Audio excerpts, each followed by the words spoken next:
A wild Mustang stood frozen on the edge of an abandoned well, refusing to leave, until rescuers discovered what it had been guarding, and the world's understanding of animal intelligence shattered forever. Yellowstone had never been quiet like this. Ranger Emily Carter had walked these same ridges, climbed these same slopes, and followed these same elk trails for over 15 years. She had learned to read the forest like a seasoned tracker reads footprints in snow. She knew the language of this place, not in words but in rhythms, the rustle of pine needles under elk hooves, the quarrelsome calls of ravens circling above carcasses, the chatter of chipmunks on alert. It wasn't just noise, it was music. And like any good ranger, Emily knew what silence meant. Silence meant something was wrong. She'd set out earlier that morning for a solo backcountry patrol along a less-traveled trail north of the main valley. Late October in Yellowstone was a sacred kind of quiet leaves, gold and brown air, crisp but not yet frozen. The last breath of wilderness before winter locked it down. But that day even the sacred had shifted. No birdsong, no buzzing flies, no wind teasing the treetops, just stillness. Dense, heavy, like the land itself had paused to listen. And that was when Emily saw the horse. It stood about 50 yards off the trail, near a crooked stand of lodgepole pine and fractured rock. A chestnut Mustang, large, lean, and alone. Its black mane hung low and tangled. A white blaze ran down the bridge of its face like a flash of lightning frozen in time. Wild horses in Yellowstone weren't unheard of, but they were elusive. They avoided humans, fled at first scent, but this one didn't. It was standing motionless, its head lowered, eyes locked on the forest floor. Emily paused, one hand resting instinctively on her utility belt, not out of fear, but caution. Wild animals didn't behave like this, not unless they were injured or hunting. But this horse looked healthy, clean, its hooves planted firm. It wasn't nervous, it was focused. She stepped off the trail, slowly, not wanting to startle it. But the Mustang didn't flinch. Instead, as she drew closer, it shifted its head slightly and let out a low, urgent whinny. Not a warning, not a greeting. Something in between, a sound loaded with tension. Then it looked directly at her. There was no mistaking the message in its eyes. Come. Emily hesitated, then followed. The underbrush thickened around the base of the rock cluster. Fallen pine needles muffled her steps. Just ahead, the horse stood beside a sunken depression in the forest floor, partially hidden beneath rotted planks and fallen leaves. Emily moved closer and saw what had stopped it, a hole. It was narrow, just wide enough for a grown man to fall through, and deep enough that the sunlight didn't reach the bottom. The wooden slats covering it had splintered inward, rotting with age and moisture. It looked like an old well or maybe a settler's abandoned utility shaft. Whatever it was dangerous. The Mustang stomped its front hoof, twice kicking leaves away from the rim, then leaned its head down toward the blackness and let out another cry, this one sharper, more distressed. Emily's heart began to pound. She stepped closer to the edge, crouched low, and shone her flashlight into the hole. The beam sliced through the darkness, revealing crumbling stone walls and slick, wet earth. Still, she couldn't see the bottom. And then from deep inside came a sound, a faint whimper, then words. "Help me!" Emily's skin prickled. She dropped to her knees, flashlight trembling slightly in her hand. "Hello, can you hear me?" A beat of silence. Then the voice returned, small, hoarse, desperate. "Please, I'm stuck." She grabbed her radio and clicked the call button. "Dispatch, this is Ranger Carter. I've located a vertical shaft with a potential entrapment." I can hear a child inside repeat, "A child. I need immediate search and rescue with vertical extraction equipment. Sending coordinates now." The radio crackled, a reply, "Dispatch confirming backup was en route." Emily leaned back over the hole. "Can you tell me your name, sweetheart?" A pause, then softly, "Maya." "Maya Lynn." Emily swallowed. That name had been broadcast across Ranger channels just the day before. Maya Lynn, age 7, missing from a family campsite near the river's South Bend. She was presumed lost in the woods. The search had expanded, but this spot, this rugged remote outcrop, wasn't even in the initial radius. "What happened, Maya?" Emily asked gently. I fell. I was trying to see where the horses went. Then I couldn't climb out. My leg, it hurts." I'm really cold. Help is on the way, Emily assured her. I'm staying right here with you. As she spoke, the Mustang stepped closer again, nostrils flaring, breath heavy. Emily looked up. The horse was watching her, no watching the hole. And then something extraordinary happened. It reached down with its muzzle and picked up a nylon strap from her backpack, dragged it a few feet closer to the hole, then dropped it and backed away. Emily stared stunned. You're trying to help? The horse whinnied low and looked at the radio still clipped to her shoulder. It didn't make sense. It shouldn't have made sense, but it did.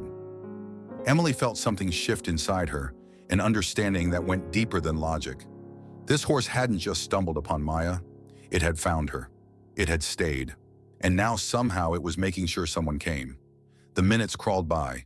Emily kept talking to Maya, reassuring her, asking simple questions to keep her alert. The girl was fading, exhaustion clear in her voice. Emily asked how long she'd been down there. Since yesterday, when the sun was going down. More than 24 hours alone in the dark. Injured, hungry, terrified, and yet not truly alone. She didn't let me be scared, Maya murmured.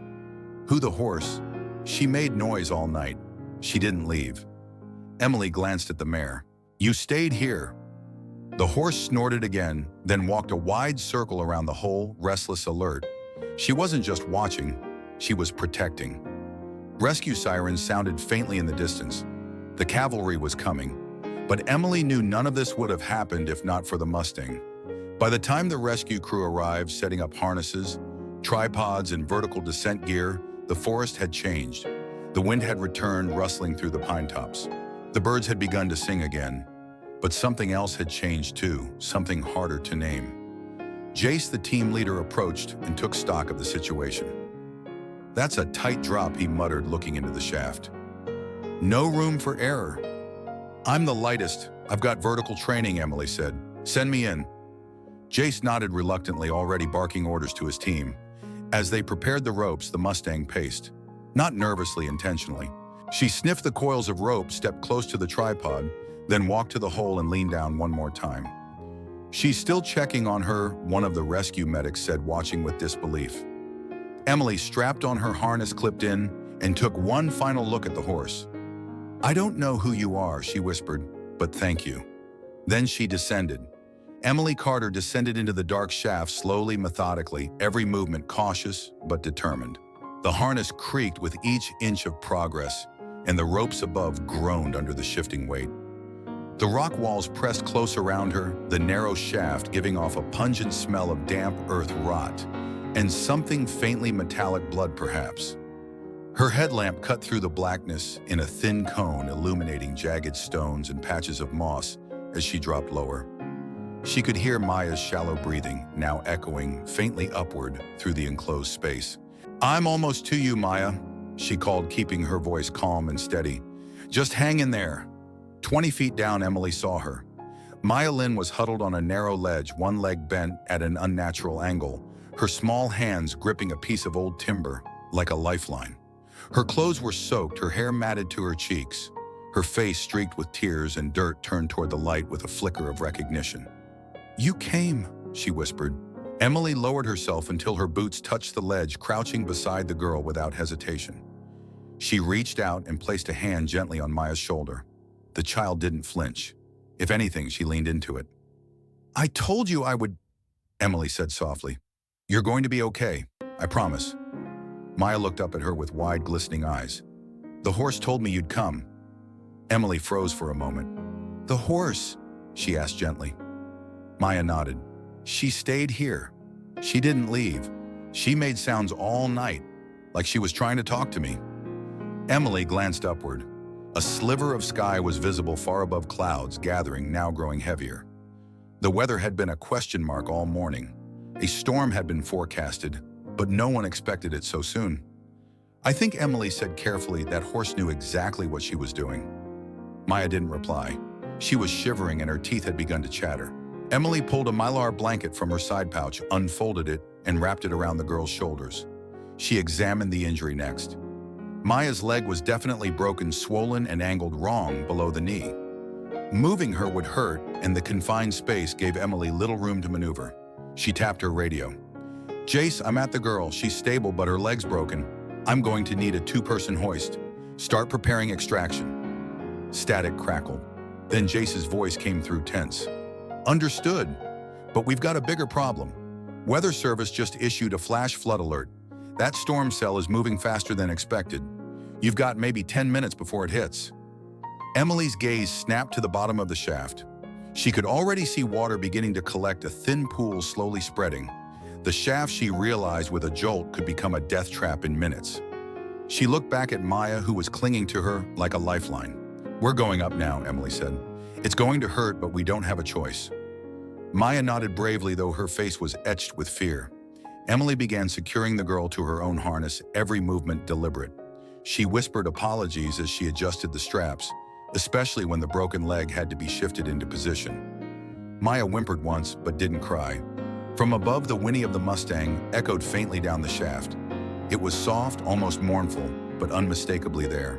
Emily looked up into the circle of sky and felt something she couldn't name, something beyond animal instinct. The horse is still here, she said. She's waiting for you. Maya closed her eyes, her lips curling into the faintest smile. Then the rope pulled taut and the ascent began. They rose slowly, the ledge vanishing below them as cold wind rushed through the shaft, and every jolt of the harness sent pain shooting through Maya's body. She clenched her teeth, her small fingers gripping Emily's jacket tightly. You're doing great, Emily whispered. Just a little longer. Halfway up, a sudden gust of wind slammed through the opening above. Rain began to fall, first a few drops, then a downpour. Emily felt the harness sway as the crew above fought the wind and slick conditions to keep the pulley system steady. The water at the bottom was rising fast. At the edge of the hole, the Mustang had returned. She leaned over as far as she dared, her ears back, eyes fixed on the rising pair. Her presence was unwavering, a beacon for Maya, a silent force holding space in the chaos. Look, Maya, Emily said. She's waiting for you. Keep your eyes on her. Maya opened her eyes, blinking against the rain. She saw the mare and reached out toward her with one trembling hand, as if trying to close the distance between worlds. Then with one final heave, the rescuers hauled them into the open. The moment Emily's boots touched solid ground, hands reached in from every direction, paramedics, firefighters, rangers, pulling Maya gently from the harness and laying her on a stretcher. The storm had arrived in full. Thunder cracked overhead. The rain came in sheets, now slicing through the forest like silver knives. Go, go, someone shouted. The medics rushed Maya toward the waiting ambulance, navigating the mud and roots with careful speed. Emily stood breathless at the rim of the shaft, watching the water below surge up the stone walls. Within seconds, it reached the ledge where Maya had been trapped. Within a minute, the hole was completely flooded. She turned to look for the horse. The Mustang had stepped back to make room for the emergency crew, but now she moved forward again. She lowered her head, ears twitching against the rain, and walked directly to the stretcher. Maya reached out. Wait, she cried, her voice cutting through the downpour. The horse. The ambulance lights flashed. The paramedics hesitated, then stepped aside. The horse stopped just short of touching the stretcher, then bent her head until it met Maya's face. Their eyes locked. The moment stretched silent and surreal, surrounded by the roar of storm and the urgency of rescue. Maya whispered something no one else could hear. The horse blinked, then gave a soft snort, almost a sigh, and stepped back. The medics moved in again, lifting the stretcher into the ambulance. As the doors closed, Maya turned her head and kept watching until the very last moment. Then she was gone. Emily stood alone in the clearing, soaked to the skin, heart pounding. The shaft had vanished beneath a swirling pool of rainwater. The ground where they had stood minutes before was now submerged. If they'd been any later, even by 5 minutes, Maya wouldn't have survived. She looked at the Mustang. The mare was still there. The rain plastered her mane to her neck, her coat darkened to a near mahogany black. And yet she stood rooted in place, eyes locked on the path where the ambulance had vanished down the ridge. Emily stepped closer. I don't know who you are, she said softly, her voice nearly lost in the wind. But I think you just saved her life. The horse turned her head slightly, acknowledging perhaps, or simply adjusting to the rain. Then she walked to the edge of the shaft once more and stood vigil, unmoving, as if the rescue wasn't truly over. As if she wasn't done watching. The days that followed Maya Lin's rescue did not feel like a return to normal. Something had shifted subtly at first, like a tremor beneath the surface of everyday life, but then undeniably like a change in gravity. In the aftermath of the rescue, there were reports to file protocols to review equipment, to clean, and media to manage. But none of it seemed quite as important to Ranger Emily Carter as what was still unfolding in the forest. The horse hadn't left. Long after the storm had passed and the last of the rescue crews had packed up, the Mustang remained near the ridge. She didn't linger like a creature lost or confused. She stayed with purpose. She grazed nearby, watched from a distance, and each morning she returned to the now flooded shaft as if checking that it remained sealed, safe, empty. Emily returned too. She brought her thermos and her binoculars. She set up a small observation post beneath a cluster of pine and began documenting the mare's behavior. Each movement was deliberate. Each decision seemed precise. She wasn't just surviving, she was choosing. Emily wasn't alone in noticing. News of the rescue had traveled faster than wild horses through open country. The story appeared in local news broadcasts, then national headlines. Wild Mustang guards lost child until help arrives. A miracle with hooves, the horse that saved her. Journalists came, followed by scientists. Some were skeptical, some arrived wide-eyed and eager. Among them was Dr. Elliot Graves, a wildlife behaviorist from Oregon State University, known for his work in animal cognition, particularly with elephants and dolphins. He had read the initial reports, watched the grainy footage from a ranger's body camera, and traveled to Yellowstone less than 48 hours after Maya's rescue. What intrigued him wasn't just the Mustang's presence at the scene. It was the consistency of her behavior afterward. "She's not just responding," he said during one of the early observations. "She's initiating." Dr. Graves set up cameras, GPS tracking, audio monitors. He enlisted graduate students to take shifts documenting the horse's movements. And what they found astonished them all. She returned to the shaft twice a day, rain or shine. She followed ranger patrol routes without being prompted. She began appearing at trailheads, never blocking, never confronting, but standing just visible enough to draw attention if someone veered off a marked path. One afternoon, she retrieved a lost flashlight and dropped it near a ranger vehicle. A week later, it was a crushed water bottle, then a child's mitten, then a crumpled trail map from a tourist who'd gone missing for 3 hours the previous day. One of the rangers found the map lying neatly on the park bench outside the visitor center the next morning, hoof prints in the mud leading away from it. "She's cataloging objects," Dr. Graves said, more to himself than to the others, "and she's associating them with human need." Emily sat nearby, arms crossed. Or maybe she's just trying to help. Graves didn't laugh.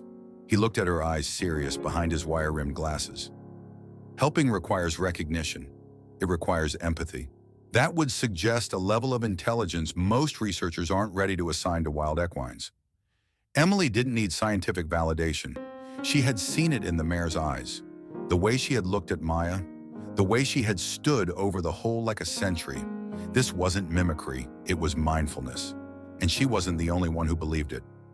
Maya's mother, Jennifer Lynn, had been quietly organizing a grassroots campaign with the help of local conservationists. What began as a thank you fundraiser to support the park's rescue operations quickly evolved into something far bigger. Donations poured in, accompanied by letters from parents, horse lovers, teachers, and children. And in the middle of it all, a single name kept appearing: Braveheart. The nickname had originated with one of the rescue team medics who, after seeing the footage of the Mustang pacing around the shaft in the rain, had murmured the word under his breath. It caught on immediately, and somehow it fit. The Guardian Initiative was born 3 weeks after Maya left the hospital. Spearheaded by the Lynn family and backed by an increasingly curious public, the initiative proposed new legal protections for wild animals that displayed cooperative intelligence and pro-social behavior, animals like Braveheart. The proposal was ambitious, revolutionary, and for many within the Department of the Interior, controversial. The idea of granting individual conservation status to a single Mustang challenged the very foundation of how wildlife was managed in federal lands.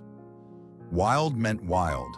It was a definition forged in policy shaped by decades of precedent, but Braveheart didn't fit the mold, and the world had already seen what she had done. Videos of her standing beside Maya's stretcher, of her returning to the hole days later, of her approaching park visitors who had lost their way, these moments had gone viral. Braveheart had become a symbol, and symbols have power. Emily found herself at the center of it all, half ranger, half liaison, quietly becoming Braveheart's unofficial translator. She explained the horse's movements to researchers. She answered letters from children who sent hand-drawn pictures and asked if the horse was lonely. She stood guard near the meadow where Braveheart grazed in the afternoons, making sure photographers didn't get too close or push too hard. What fascinated Emily most wasn't the attention, it was the horse herself. Braveheart didn't bask in the limelight. She didn't approach crowds or linger in open spaces where too many eyes watched. She remained above all a creature of the wild, but there was a quiet intelligence in her that could not be dismissed.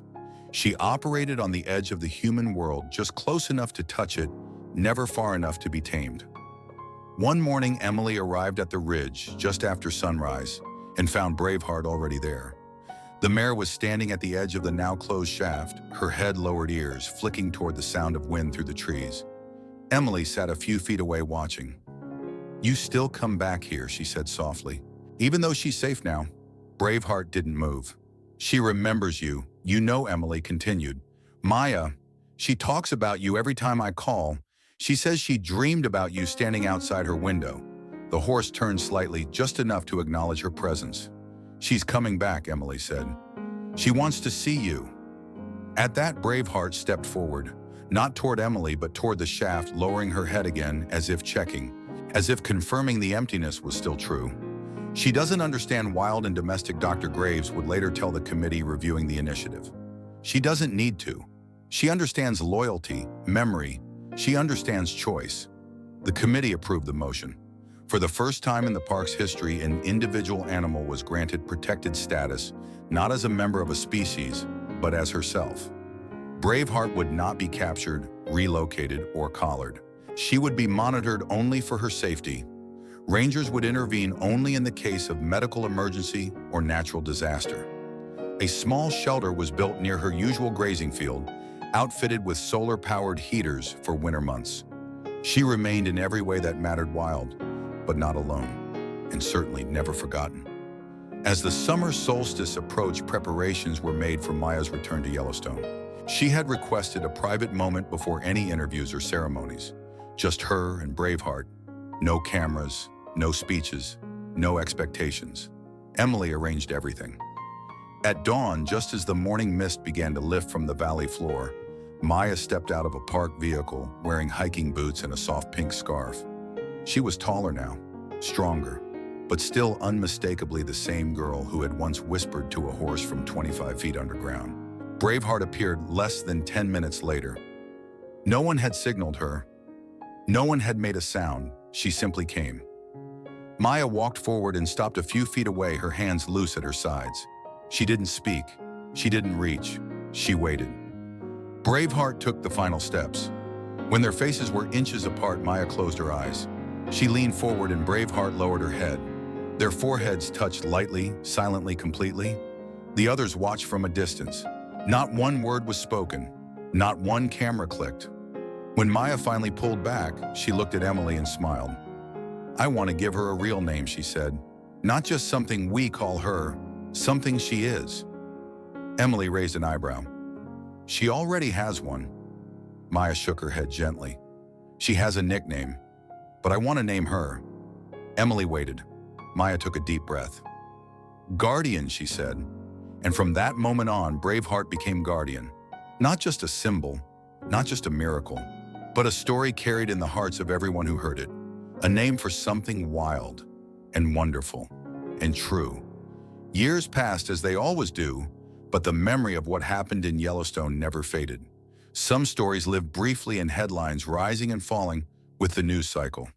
But others take root quietly, deeply, and continue to grow in the minds of those who carry them. The story of Guardian, the wild Mustang who chose to stay, belonged to the latter kind. Her name was spoken in classrooms and lecture halls, whispered on trails by visitors who pointed to distant ridges in hope. Park rangers told her story to new recruits, not as part of training, but as a lesson in the limits of what science could predict and what compassion could achieve. She had become more than a horse, more than a rescue story. She had become a question posed silently to every person who heard it. What does it mean to choose to protect after being officially granted individual protected status? Guardian remained on her own terms. She continued to roam the northern edge of the park, grazing in familiar meadows and patrolling the ridge where Maya had once fallen. She kept her distance from crowds, but appeared often enough to remind the people who watched her that she was still there, still watching. Emily Carter had returned to regular ranger duties, but she never strayed far from Guardian's territory. The bond they shared remained unspoken, one of mutual awareness and quiet respect. Emily often found herself on the trails where the mare had been sighted, not always because it was on her schedule, but because she felt drawn, still tethered to the mystery that had unfolded there. And Guardian, in her own way, seemed to acknowledge it. There were moments when she would appear on the trail ahead, waiting as if to escort. Other times she would stand at the tree line, watching, and then disappear again into the forest without a sound. She never came too close, never accepted a hand, but she never fully left either. Meanwhile, Maya Lynn had grown. The girl who had once clung to life in the cold dark of a forgotten shaft was now a young woman with fire in her voice and the mountains in her blood. She had dedicated her life to understanding the very creatures others underestimated. At 23, she graduated with honors from Colorado State University, majoring in veterinary medicine with a specialization in equine behavioral studies. Her final thesis, which received national attention, was titled Sentience in the Untrained Equus, a case study of Guardian the Yellowstone Mustang. The document, filled with clinical data, observation logs, and behavioral analysis, was more than academic. It was a love letter to a bond that had never truly broken. When Maya returned to Yellowstone after graduation, it wasn't for ceremony. It wasn't for interviews or recognition. It was something quieter, something rooted in the soul. She came because she needed to see Guardian again, not as a child in need, but as someone who had found her calling through that moment of need. She came not to ask for anything, but to offer gratitude. Emily met her at the ranger station early in the morning. The sky was heavy with early summer haze, and the wind moved low through the grass, like a voice whispering across time. "You nervous?" Emily asked as they started walking. Maya smiled. "I don't know what I feel. She saved my life. But I think maybe she saved more than that. Who I became. Why I chose this." They didn't speak for much of the walk. There was no need. Some paths don't require narration. When they arrived at the clearing, Maya stopped short. Guardian was already there. She stood near the shallow slope that had once led to the shaft. The ground had long since been filled and stabilized, marked only by a simple stone and a plaque placed by the Park Service at the request of the Lynn family. The stone read nothing more than this: "Here one life was saved by another." Not because she had to, but because she chose to. Guardian lifted her head as the two women approached. Her mane moved gently in the breeze. Her body had changed slightly over the years, her stride a little slower, her coat brushed with faint silver, but her eyes were as sharp as ever. And when she looked at Maya, it was not with uncertainty or caution. It was with recognition. Maya stepped forward alone, stopping just a few feet away. She didn't reach for the mare, didn't try to close the distance that Guardian had always preserved. She simply stood there, open and still. "I wanted to say thank you," she said. "Not just for what you did that day, but for everything after. You stayed. You gave me the chance to become who I was meant to be." For a long moment, nothing happened. Then Guardian took a slow step forward, and another. She stopped inches away, lowered her head, and touched her muzzle gently to Maya's chest. Emily watched from a distance, her eyes wet, her heart impossibly full. The reunion was brief, wordless and sacred. And when Guardian stepped back, she gave a low nicker, the kind that once had comforted a lost child deep in the dark, and turned toward the edge of the trees. She paused there, looking back once, then disappeared into the shade. That evening, Maya visited the Guardian Initiative headquarters, now an active nonprofit that supported wild horse research, rescue efforts, and education programs for young people. She reviewed proposals to fund new observation posts in the Dakotas. She sat for a podcast interview with a wildlife journalist. But the day's most important moment had already passed. It lived in that clearing, in the space between breath and understanding. In the months that followed, reports of Guardian's activity grew more infrequent. She was seen only at dawn or dusk. Her visits to trailheads became rare. She no longer retrieved lost objects or followed patrol paths. Her movements became those of a creature returning to something beyond the reach of science or reason.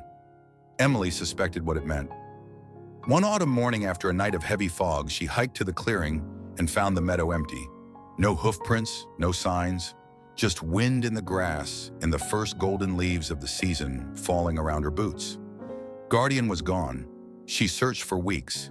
So did others, biologists, ranger students. But there was no body, no final moment, no conclusion, only absence, vast and quiet like the silence that had once first drawn her to the horse. It was fitting. Guardian had always chosen her own way. In time, a wooden sculpture was installed beside the plaque at the old shaft site, crafted from reclaimed oak, carved with the gentle curves of a Mustang mid-step. Around it, visitors left letters, drawings, trinkets. Children whispered stories about her to each other as they passed. In ranger lodges and university lecture halls, in art classrooms and conservation circles, the name lived on. Not Braveheart, not just a horse. Guardian, a name born from instinct shaped by courage, carried on by choice. Long after the hoof prints faded, her legacy remained a reminder that in the vastness of wild places, the boundaries between species can sometimes disappear, and something extraordinary can take their place. A choice to stay, a heart unbroken, a miracle that walked on four hooves. In the heart of Yellowstone, where silence speaks louder than any words, and the wind carries the memory of ancient things, one horse defied every expectation. Guardian was never tamed, never owned, and never asked for anything in return. And yet she chose to stay to protect and to change lives in a way few humans ever could. It began with a moment of instinct, or perhaps something deeper. When a child named Maya Lynn fell into a forgotten shaft deep in the wilderness, it wasn't luck that brought help. It was Guardian, a wild Mustang who refused to walk away, who stood vigil through rain and night and uncertainty, calling out until someone came. She didn't know Maya, she owed her nothing, but she stayed. Ranger Emily Carter, seasoned and rational, had spent years walking those trails without ever believing she'd see something that would undo everything she thought she knew about animals and the world itself. Yet there she was, crawling into darkness to save a girl guided not by GPS or protocol, but by the watchful eyes of a horse. But the story didn't end with the rescue. Guardian continued to choose connection. She returned to the place of pain and transformation each day, as if watching over it, as if honoring it. She brought back lost items, subtly guided lost hikers, and showed a remarkable sensitivity to human needs, all while maintaining her freedom. She never stepped fully into the world of people, but she never left it either. As Maya grew into a woman and returned to Yellowstone no longer as a lost child, but as a scientist and healer, their paths crossed again. And this time, Guardian recognized her not as someone needing rescue, but as someone who understood. Their bond, born from crisis, strengthened by choice, remained unshaken. When Guardian disappeared at last, she left no body, no final moment. Just a feeling, a presence, a name etched not into stone, but into memory. She became more than a story. She became a reminder of what is possible when we look beyond ourselves. The lesson she leaves us is simple but powerful. You don't have to be domesticated to be compassionate. You don't have to be trained to be loyal. You don't have to speak to be heard. In today's fast-paced world where we rush from task to task, often disconnected from nature, from empathy, even from each other, Guardian's story asks us to slow down and pay attention to the silent cries we might otherwise miss, to the people who are struggling nearby, and to the choices we make when no one is watching. Whether you're a ranger, a teacher, a parent, or simply someone trying to live with a little more kindness, her legacy is a reminder that we all have the power to make a difference if we simply choose to stay. If this story touched your heart, helped you see the world differently, or reminded you of the quiet power of love and loyalty, please consider subscribing to our channel. Your support helps us bring more stories like this to life, true tales of wonder, resilience, and the mysterious, miraculous bonds that connect all living things. Hit that subscribe button, and let's keep discovering these moments together.